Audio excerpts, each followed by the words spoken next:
magkasama kami ni 150 before, di ba? Oo. Kay Boss Wrecker, magkakasama kami. Medyo sumama yung loob ko talaga sa kanya noon that time. Kasi siyempre, siya yung kabady ko eh. Siya yung kakontentan ko everyday. Then may biglang gantong news. Biglang aalis na naman si 150. Alam mo yung magkapatid, magkakaibigan, di ba? Magkakasamaan kayo ng loob. Normal lang yun, ganun lang. Hindi naman yung tipong, you're my best enemy na. Hindi naman. Tulungan kong tumayo tong mga to. Buo ulit yung grupo or yung binuo ni 150, ituloy natin. Or wag na, bahala na sila. Sabi ako kay 150, digit to dito scripted guys. Gusto ko na rin sanang umalis. Papaalam na rin ako na alis na ako. So what's up mga Lucifer? So ngayon, itong vlog natin ngayon ay medyo magre-react lang tayo dun sa in-upload ni 150 na video na actually hindi na ako nagulat doon. Hindi na ako nagulat doon. Kasi personal na nag-usap kami, ako yung unang nakaalam ng bagay na to sa lahat ng member dito. The rest ng member ng group na to, for sure nalaman nyo lang yan kasi nag-upload na si 150. So, nag-usap kami kung ano ba yung mga magandang plano na gagawin niya and ano ba yung mga desisyon na dapat niyang gawin. Kasi nga, ito yung plano niya. Ganto. And naguguluhan din siya. Medyo mabigat sa side niya tong desisyon na to. Pero, wala eh. That's life. So, napanood niyo na yung video niya. Ang title, I'm Leaving. Hindi yun scripted. Hindi yun content. Totoo yun dahil, si Troy yun. Iniwan niya hindi lang si Troy. Lahat. Lahat kami dito, iniwan niya. Even yung bahay, for sale na. Kala namin joke time. For sale talaga yung bahay. Then, yung mga kotse, alam ko yung isang kotse lang dadalhin niya. Yung isa ibebenta rin. Basta, nagulat ako sa pinaka-decision niya. Kasi nung huling usap namin ni 150, decidido naman na siya na wag nang tumuloy na umalis. Pero, yun nga, end of the day, yun pa rin. Decision niya pa rin. Magulo talaga yung isip ko ngayon kung ba't wala tayong vlog kahapon. Dahil kahapon ko pa to alam. Hindi ko alam yung nangyayari kasi kung matatandaan ninyo, magkasama kami ni 150 before, di ba? Kay Boss Wrecker, magkakasama kami. Then si Nix, Boss Wrecker, ako, tapos si 150, apat kami magkakasama. Then Nasnit, nandun din, Nasnit. And then nawala nga si 150, umalis siya doon sa bahay ng medyo hindi okay. May hindi pagkakasunduan and bigla siyang nawala. Medyo sumama yung loob ko talaga sa kanya noon that time. Kasi siyempre, siya yung kabady ko eh. Siya yung kakontentan ko everyday. Siya yung pinaprank ko. Oo, ang pinaka-pinali ng vlog ko, si Boss Rec, di ba? Lagi si Boss Rec ang dulo nun eh. Di ba? Ganun yung edit natin dun, di ba? Pero ang laging una, si 150. Kasi si 150 masarap paiyakin. Masarap talagang asarin talaga. And then, nakakatawa kasi yung mga reaction niya pag pinaprank siya. Siya rin yung nag-convince din eh, na ito, yung kwarto dito sa baba, walang nakatira dyan. Para sa'yo naman talaga yan eh, sama mong pamilya mo. De, ayaw ko nung una kasi hindi naman ako sanay ng ganun eh. Siyempre, nasanay ako na kami ng asawa ko na kaman. Then, ayun nga, si 150, pinilit ako ng pinilit niya. Hanggang sa napatira kami doon sa bootcamp. Tapos mga ilang buwan, biglang iniwan kami. Sama ng loob ko nun. Sama ng loob ko nun talaga. Legit. Pero, shortcut na natin yung nangyari. Nakagawa si 150 ng bagong grupo. Bigla siyang bumalik, di ba? Bigla na siyang ulit napapanood. Biglang million views na ulit siya.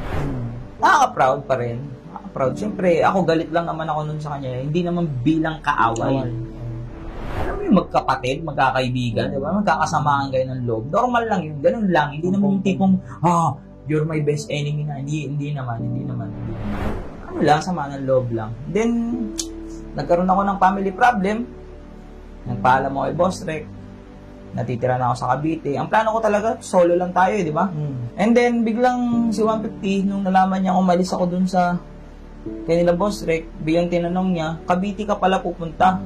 Ba't di ka sumali sa grupo namin? Kasi taga Cavite kami. Talaga ba? Sabi ko, taga Las Piñas kayo Dati yun. Pero ngayon nasa Cavite namin. Talaga ba? Eh kasi hindi ako active na nanonood kanila 150 noon. Nanonood ako yung issue kay Troy dati. Tsaka yung J-Res, di ba? Yung kalakasan ng J-Res. Las Piñas pala. Las Piñas kasi yun. So, kala namin Las Piñas. Eh, nasa Cavite ako. Nagulat talaga ako sa kanila nasa Cavite. So ngayon, nagulo yung utak ko noon. Nagulo yung utak ko. Sabi ko, Cavite pala sila pala. Paalam ako kay Boss Rec. Sabi ko, kahit na para bilang respeto ba kay Boss Rec, kahit wala na ako doon, di ba nagpaalam, sabi ko kay Boss Rec, Boss, okay lang ba, sasama kami ni 150. Sobrang bait ni Boss Rec, talagang wala akong masabi dun sa taong, kasi sa talagang hindi ko makakalimutan, kahit ma-deads na ako aalalahanin ko pa yun si Boss Rec, sobrang idol ko talaga yun, tsaka sobrang kay Boss Rec talaga. Sabi niya, kita mo naman yung layong na narating ni 150, malay mo, sabi pa, hindi ko makakalimutan yung sabi ni Boss Rec. Malay mo, ikaw naman yung makabili ng sports car. Kasi di ba nag-post si 150 noon, kabibili lang niya ng sports car, tapos ng bahay. Si Nix din, pagkaalis niya sa bootcamp, din, nagbili ng Hilux, tapos ng bahay. Parang, ang sinabi ni parang ang gusto lang palabasin ni Boss Rec, lahat ng galing sa kanya, tapos nung umalis, biglang umasenso. Kaya bumanat si Boss Rec sa akin na, okay lang yan, bra, okay lang yan, boy. Boy kasi tawag lagi nun, boy. Okay lang yung boy, niyakap ako ni Boss Rec, sabi niya, baka ikaw naman ang sunod makabili ng kotse, tsaka ng bahay, sarili.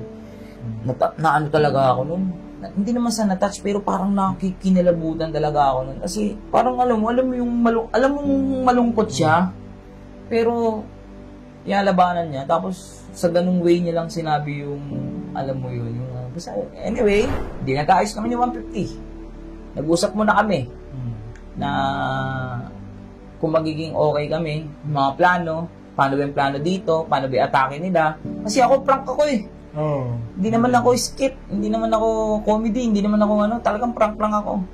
So nag-usap kami, paano gagawin. And then shortcut, boom, pasok sa grupo. Kasi lumipat tayo dito, January 21, saktong 2024. 2025 na ngayon, 1 year.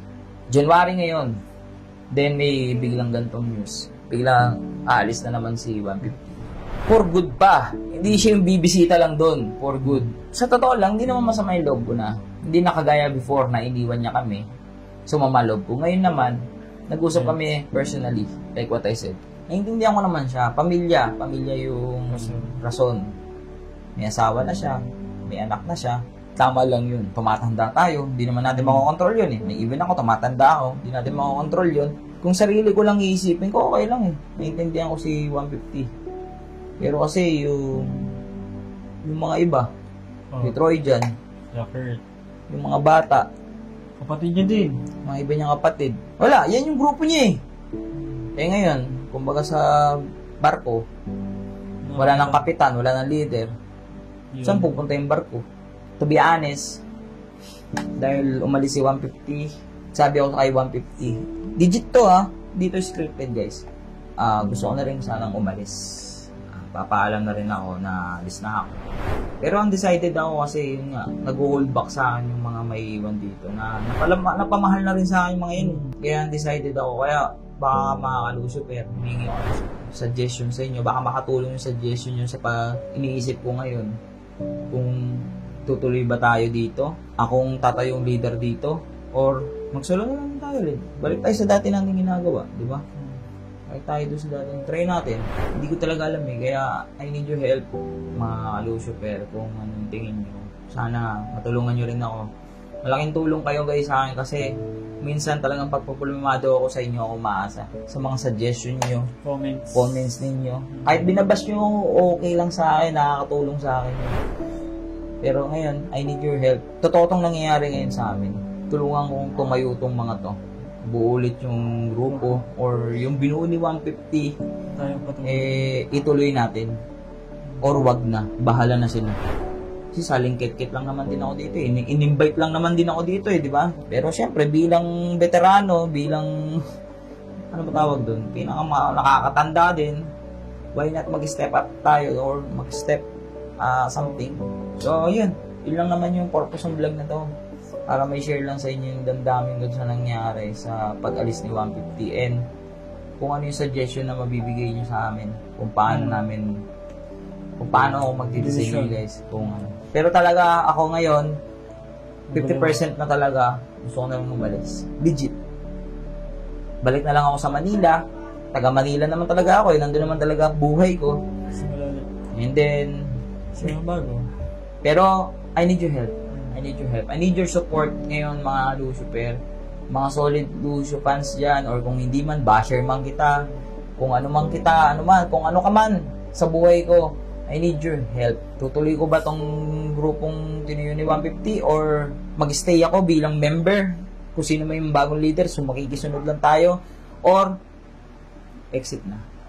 So, yun lang guys. Maraming salamat.